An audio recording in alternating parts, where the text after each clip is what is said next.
Now remember, the raids on Rajendra Kumar's residence and his office were carried out after a complaint was filed against him by another bureaucrat, Ashish Joshi. He in fact spoke to Times Now. Times Now's Prema Sridevi, who now joins us on the phone line. What did Ashish Joshi say about the entire case?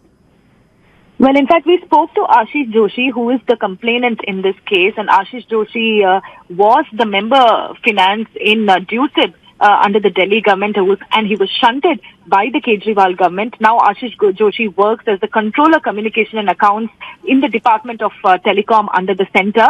Now, when I asked Ashish Joshi about his complaint to the CBI, what he basically said that he does not want to comment on the specifics of the case since the matter is under a CBI investigation, but he confirmed that it was he who had written a letter to the CBI and also to the ACB Delhi against Rajendra Kumar, and he said that he would like to refrain from making any comment relating to the specifics of the case, but he confirmed that he had sent a complaint against Delhi Chief Minister Kejriwal's Secretary Rajendra Kumar to both the ACB and as well as to the CBI. If you remember, we had the copies of these letters which was forwarded by Ashish Joshi to the Delhi ACB as well as to the Delhi as well as to the CBI. In that letter, Ashish Joshi very clearly talks about certain allegations related to corruption involving Rajendra Kumar. He speaks about this modus operandi used by Rajendra Kumar while he was the IT secretary in Delhi, and he says that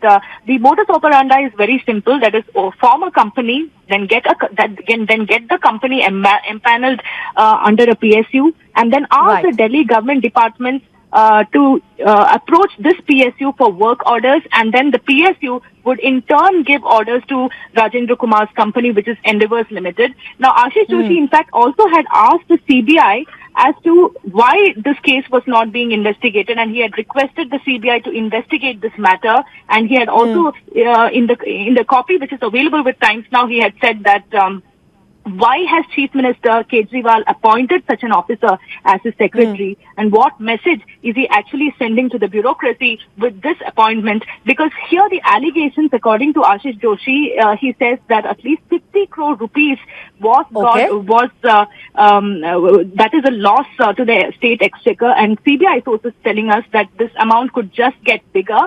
And CBI on their part have confirmed to us that raids have been going on as we speak at 14 locations in Delhi and UP, and certain immovable properties and papers related to 3 immovable properties along with cash of 2.4 lakh rupees and another 10.5 lakh rupees were recovered from both Rajendra Kumar as well as from G.K. Nanda, who is the GM of TCIL and formerly who was the MD of ICSIL. Now, CBI sources also telling us that Rajendra Kumar, during the course of the CBI's questioning, he was not cooperating with the CBI. He was very defiant. In fact, CBI wanted to open the email accounts of Rajendra Kumar, but he was not cooperating with the CBI authorities, and he was not giving away his password. But the CBI telling us that this is a huge case and there could be more to this case, and but of course CBI confirming that no arrest has taken place yet.